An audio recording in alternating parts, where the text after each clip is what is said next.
नमस्कार, मैं रत्नेश कुमार सिन्हा और आप देख रहे हैं न्यूज़ मिर्ची। जिस झारखंड के 3 विधायकों को बंगाल के कोलकाता में गिरफ्तार किया गया था कैश कांड मामला में, जिसमें 55 लाख रुपए जो बरामदगी हुई थी, जिसमें राजेश कच्छप थे, नमन बिक्सल कोंगाड़ी थे और इरफान अंसारी थे। अब कोलकाता हाईकोर्ट जो है इनका पैसा को जो है वापस करने को कहा है। भैया, कोलकाता हाईकोर्ट जो है जिस पैसा को लेकर आप लोग की गिरफ्तारी हुई थी, वो पैसा कोलकाता हाईकोर्ट जो है अब आप लोग को वापस करने बोला। इसको कैसे आप देखते हैं?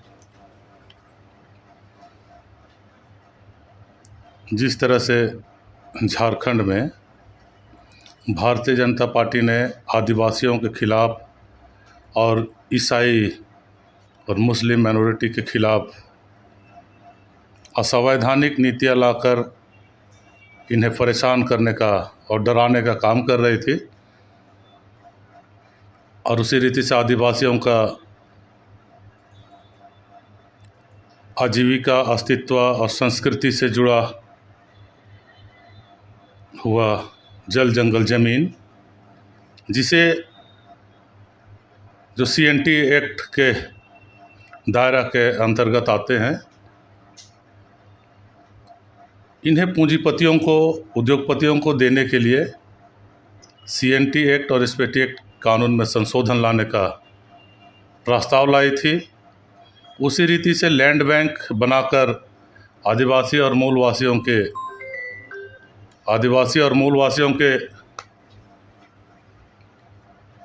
गैर मजरूआ ज़मीन जो इनके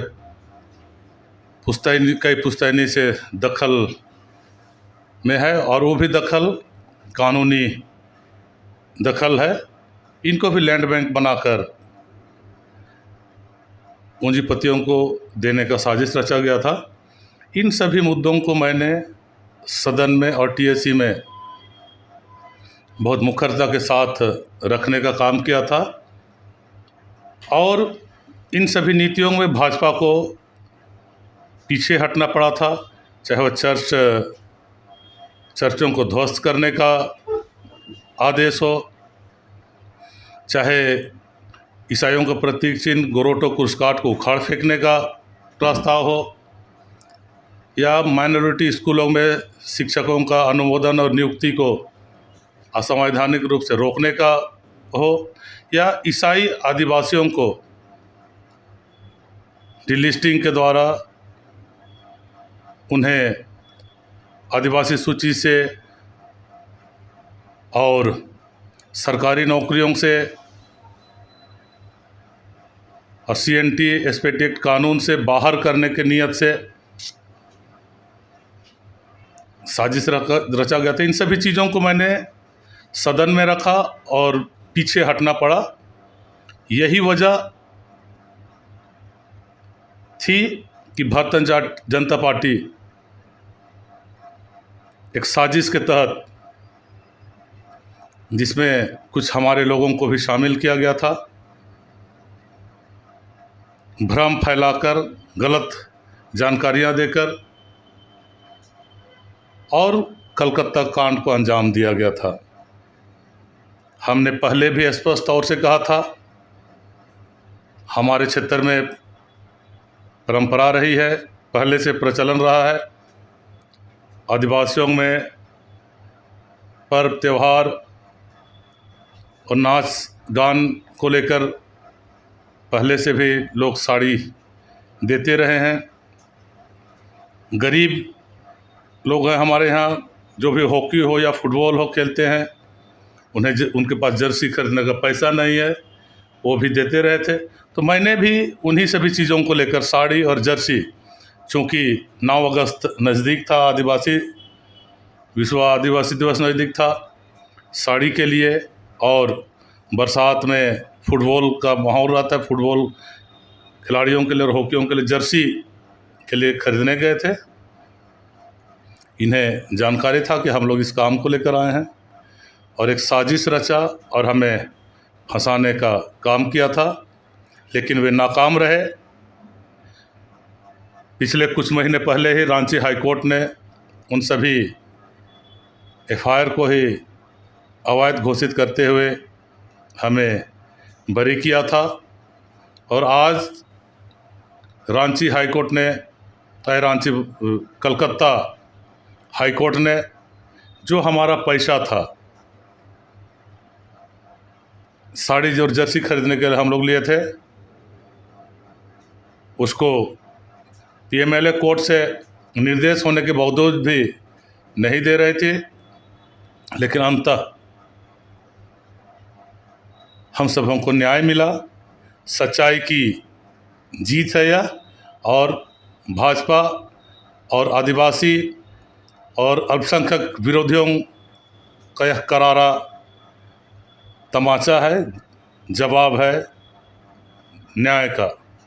लेकिन आप कह रहे हैं कि भाजपा जो है ये आप लोग पर एक आरोप लगाई थी, लेकिन आप ही के पार्टी के विधायक हैं अनूप सिंह, वही रांची करगोड़ा थाना में वो और प्रदेश अध्यक्ष जो हैं राज ठाकुर, आप लोग के खिलाफ एफआईआर दर्ज कराया, जिसमें आप लोग की निलंबन भी हुई थी।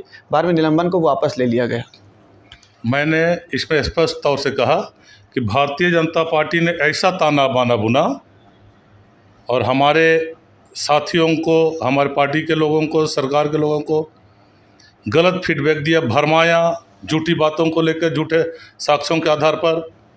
और चूंकि उस समय सरकार गिराने का बहुत भयंकर रूप से भाजपा साजिश रच रही थी, सरकार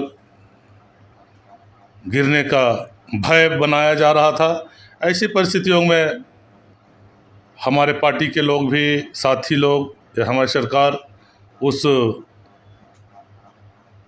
उनके भ्रम जाल में फंसकर इस तरह की घटनाएं हुई थी। नहीं तो जब बाकी पता चल गया कराने के मूड में है, आज कराएंगे तो कल भाजपा का सफाया हो जाएगा। उसी तरह से बिहार में जो है लालू यादव ने भी एक बयान दिया है कि अगस्त तक जो है वो मोदी सरकार जो है वो गिर जाएगी और बिहार में कभी भी विधानसभा चुनाव हो सकता है, सभी लोग को तैयार रहने कहे हैं। इसको कैसे देखते हैं आप? हमारी सरकार और हम लोग कभी भी जल्दी चुनाव को लेकर सहमत नहीं है। हम जानते हैं हमारे देश की हालत, आर्थिक स्थिति हम जानते हैं। 1-2 महीना भी पहले अगर चुनाव होता है, 3 महीना पहले भी चुनाव होता है, तो सरकार को, यहाँ की जनता को कितना आर्थिक बोझ झेलना पड़ेगा। हम ऐसा सोच ही नहीं सकते हैं। लेकिन भारतीय जनता पार्टी के लोग चाह रहे हैं कि झारखंड में अभी खेती बाड़ी का समय है, आदिवासी समुदायों का जीने का साधन सिर्फ खेती बाड़ी है। वोट के समय इन्हें इस खेती बाड़ी में उलझा कर फंसाना चाहते हैं और वोट परसेंटेज कम करने के नियत से ये लोग चाह रहे हैं कि जल्दी हम चुनाव कराएं, खेती के समय में चुनाव कराएं, ताकि आदिवासी समुदाय वोट ना कर पाए। क्योंकि कोई भी अपने पेट को पहले देखेगा, अपने साल भर के भोजन और आमदनी को ध्यान में देगा। ये कमजोरी है मानव समुदाय का। इसीलिए ये लोग चाहते हैं कि इस समय कराएंगे तो यहाँ के आदिवासी किसान खेती बाड़ी में उलझे रहेंगे और वोट देने से वंचित रहेंगे। वोट परसेंटेज कम होगा तो हम लोग जीतेंगे। इसी साजिश को पूरा करने के लिए ये लगे हैं। और जब जनता ने 5 साल के लिए इस सरकार को बना है, तो पहले चुनाव क्यों?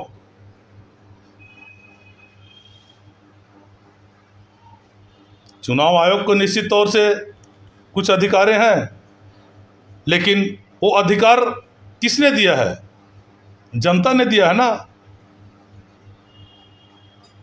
तो जनता के हित में लेकर राज